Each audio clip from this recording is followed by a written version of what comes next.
দেখাই, এটা একজন দুটো মিল্ক টি অর্ডার করেছে, 78 রুপিস। দুটো পান মস্কাও সাথে অর্ডার করা ছিল।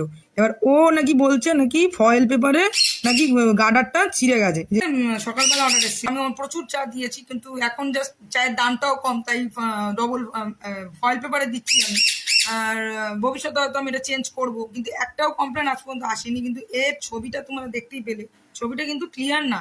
কারণ আমার মনে হচ্ছে যে 7 কিলোমিটার দূর থেকে কেউ চায়ের অর্ডার অন্তত মনে হচ্ছে করে না। সম্ভবত 7 কিলোমিটার দূরের অনেক চায়ের দোকান পেয়ে যাবে।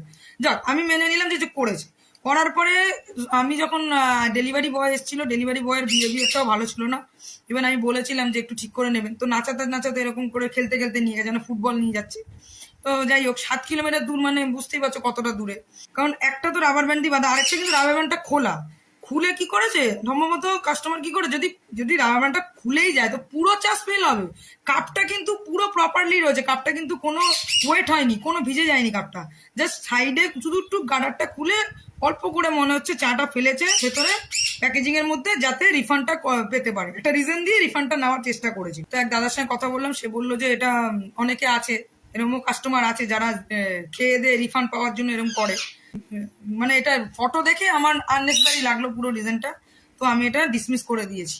আমি প্রপারলি চেষ্টা করবো যে প্রপারলি প্যাকেজিং দেওয়ার। নেক্সট বার থেকে আমি তোমার সঙ্গে ভিডিও করেও বা ফটো তুলেও রেখে দেবো। জোম্যাটোতেও বারবার যদি একই কমপ্লেন করে একই জায়গা থেকে, তাহলে আমি জোম্যাটোর সঙ্গেও কথা বলবো, তাদেরও বলবো যে আমি প্রপারলি প্যাকেজিং করেছি। তারপর দেখা যাক কি হয়। দেখাই প্যাকেজিংটা, এই দেখো আমাদের দেখাই আমি প্যাকেজিংটা। এই দেখো এর মধ্যে বান যায়।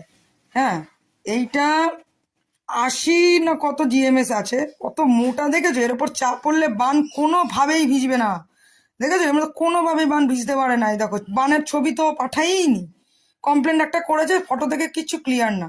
আমি জাস্ট তোমাদের কাছে প্রুফ রাখছি যে কত ভুলবার কমপ্লেন আসে। আমার এই ভিডিওটা বানানোর একটাই রিজন যে আমাদের দেখো, আমরা ছোট ক্লাউড কিচেন চালাই। যারা আমার মতো এরকম ব্যবসা করছো, ছোট ক্লাউড কিচেন চালাচ্ছ বাড়ি থেকে, এবার দেখো এরকম অনেক কাস্টমার, সবাই না, সবাই খারাপ হয় না। এতদিন পর্যন্ত যা অর্ডার এসেছিল এইটাই সব থেকে খারাপ এক্সপিরিয়েন্স হলো বা খারাপ ইয়ে। তো তোমরাও সাবধান হয়ে যাও। ভিডিওটা বানানোর একটা এই রিজন যে এরকম কাস্টমারের থেকে তোমরা সেফ থাকবে। হ্যাঁ, এইটুখানি জাস্ট বলো।